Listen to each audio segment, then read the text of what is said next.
எடப்பாடி தரப்பிடம் முதுகெலும்பும் இல்லை மூளையும் இல்லை என்பது அதற்கு சாட்சி. இதைவிட கொடுமை, அந்த 5 வேட்பாளருக்கும் சுவரொட்டிகளை ஒரே அச்சகத்தில் அடித்து கொடுத்திருக்கிறார்கள். ஒரு பேரில் 6 பேர், 10 அப்பா பேரில் 10 பேர் வந்தாங்கன்னா எல்லாரையும் அப்பாவை நம்ம எடுத்துக்க முடியுமா? சரி, உங்களை மாதிரி இளைஞர்கள் நான் கேட்குறேன், ஒரு பெண்ணை காதலித்து பல மாதமாக ஒரு பெண்ணை விரும்பி காதலித்து லவ் லெட்டர் எழுதிக்கிட்டு போகிற வழியில் அதே பெண்ணின் பேரில் ஒரு பெண்ணை பார்த்தோன்னா லெட்டர் அந்த பண்ணிட்டு கொடுத்து வந்துருவோமா? விளையாட்டில் கூட ஆள் அடிக்க முடியாத கோல் அடிக்க முடியாத கோலை வந்து ஆள் அடிப்பார் என்று சொல்வார்கள். இந்த ஃபுட்பாலில் பார்த்தீங்கன்னா நல்ல பிளேயர் கோல் போட்டுட்டு இருப்பான், விளையாட தெரியாதவன் என்ன பண்ணுவான்னா கோல் போடுற இலக்கை விட்டுட்டு காலை கொடுத்து ஆளுகள் எல்லாம் சாய்க்க ஆரம்பிப்பான். அதுபோல கோல் போட முடியாத கோலை ஆளடிப்பான் என்பது போல அண்ணன் ஓபிஎஸ்னுடைய வெற்றியை தடுப்பதற்கு இப்பொழுது ஆள் பிடித்து அலைகிறது எதிர்த்தரப்பு. ஆக வெற்றியை அவர் உறுதி செய்து கொண்டிருக்கிறார். அவர் பெயரில் உள்ள ஆட்களை போட்டாவது ஓட்டுகளை பிரித்து வெற்றிகளை தடுப்பதற்கு வாய்ப்பு இருக்கிறதா என்ற ஒரு பரிதாப நிலையில் தான் எதிரிகள் இருக்கிறார்கள். நான் சொன்னது போல ஒரு சுயேட்சையை ஒரு தொகுதி மக்கள் அரசியல் கடந்து தங்களது பொது வேட்பாளராக ஏற்றுக்கொண்டிருக்கக்கூடிய புரட்சி ராமநாதபுரத்தில் நடந்து கொண்டிருக்கிறது. ஒரு பிரம்மாண்ட வெற்றியை அவர் பெறப்போகிறார். ஒரு தொகுதி தானே என்று எல்லோரும் நினைத்தார்கள்.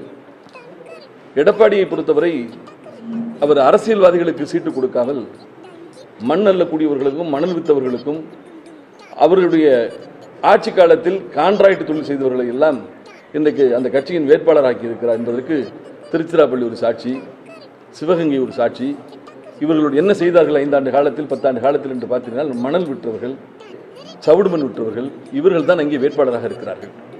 அன்வர் ராஜாவுக்கு ஏன் ராமநாதபுரத்தில் நிற்பதற்கு தைரியம் வரவில்லையா? அவருக்கு வாய்ப்பு தரப்படவில்லையா? அதுபோல நீங்கள் எடுத்துக்கொண்டு பார்த்தால் இப்போ கரூரில் எம்ஆர் விஜயபாஸ்கர் என்று இருக்கலாம். எடப்பாடி தரப்பினுடைய முன்னாள் அமைச்சர்கள், தோற்று போனவர்கள், முன்னாள் சட்டமன்ற உறுப்பினர்கள் யாரும் நிற்காமல் குரங்கு தன் குட்டியை விட்டு ஆழம் பார்ப்பது போல எடப்பாடி குரங்கு குட்டிகளை விட்டு ஆழம் பார்க்கிறார். அண்ணன் ஓபிஎஸ் அவர்களை பொறுத்தவரை நானே களத்தில் இறங்கி நான் சிங்கமாக வேட்டைக்கு போகிறேன் என்று அவர் ராமநாதபுரத்திலே களமிறங்கி இன்றைக்கு ஒரு மிக பெரும் வெற்றியை நோக்கி விரைந்து கொண்டிருக்கிறார் என்பதை நான் மகிழ்வோடு தெரிவித்துக் கொள்ள ஆசைப்படுகிறேன். ஒரு பேரில் 6 பேர், 10 அப்பா பேரில் 10 பேர் வந்தாங்கன்னா எல்லாரையும் அப்பாவை நம்ம எடுத்துக்க முடியுமா? சரி, உங்களை மாதிரி இளைஞர்கள் நான் கேட்குறேன், ஒரு பெண்ணை காதலித்து பல மாதமாக ஒரு பெண்ணை விரும்பி காதலித்து லவ் லெட்டர் எழுதிக்கிட்டு போகிற வழியில் அதே பெண்ணின் பேரில் ஒரு பெண்ணை பார்த்தோன்னா லெட்டர் அந்த பண்ணிட்டு கொடுத்து வந்துருவோமா? மனதிலே ஏற்றுக்கொண்டு விட்டோம் என்று சொன்னால் அதனை எத்தனை பேர் குறுக்கே வந்தாலும் நம் இலக்கு யாருக்கு வாக்களிக்க வேண்டும் என்று முடிவு செய்து விட்டால் அந்த இலக்கு மாறாது.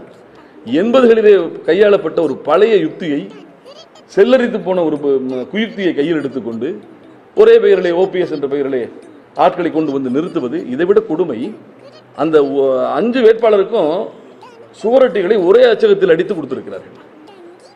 வெவ்வேறு இடத்துல அச்சடித்து கொடுத்திருக்கலாம்ல. இப்படிப்பட்ட யுக்திகளை கையில் எடுத்த புத்திசாலி யார் என்று தெரியவில்லை. எடப்பாடி தரப்பிடம் முதுகெலும்பும் இல்லை மூளையும் இல்லை என்பது அதற்கு சாட்சி. உன்னை பொறுத்தவரை ஜனநாயகத்தின் அடிப்படையில் ஓபிஎஸ் அவர்களை வீழ்த்த வேண்டும் என்று சொன்னால் நீ போட்டிருக்கும் வேட்பாளருக்கு நீ தெருவாக வந்து திருச்சுளிக்கவா, பரமக்குடிக்கவா, எல்லா இடத்துல வந்து திரு எடப்பாடி பழனிசாமி ஓட்டு கேட்க வேண்டுமே தவிர பன்னீர்செல்வம் என்ற பெயரிலே ஊரில் உள்ள ஆட்களை எல்லாம் பிடித்துக் கொண்டு வந்து நிறுத்திவிட்டு அதற்கு அவர் சொல்கிறார் ஜனநாயகத்தில் யார் வேண்டுமானாலும் நிற்கலாம். நான் கேட்கிறேன், எடப்பாடி பழனிசாமி பெயரிலே ஒரு 1000 பேர் வேட்பாளராக அவருடைய தொகுதியில் நிறுத்த முடியாதா? இது ஒரு தப்பான முன்னுதாரணம் இல்லையா? ஆக அண்ணன் ஓபிஎஸ் உடைய வெற்றியை எடப்பாடி தரப்பினுடைய பதற்றமும்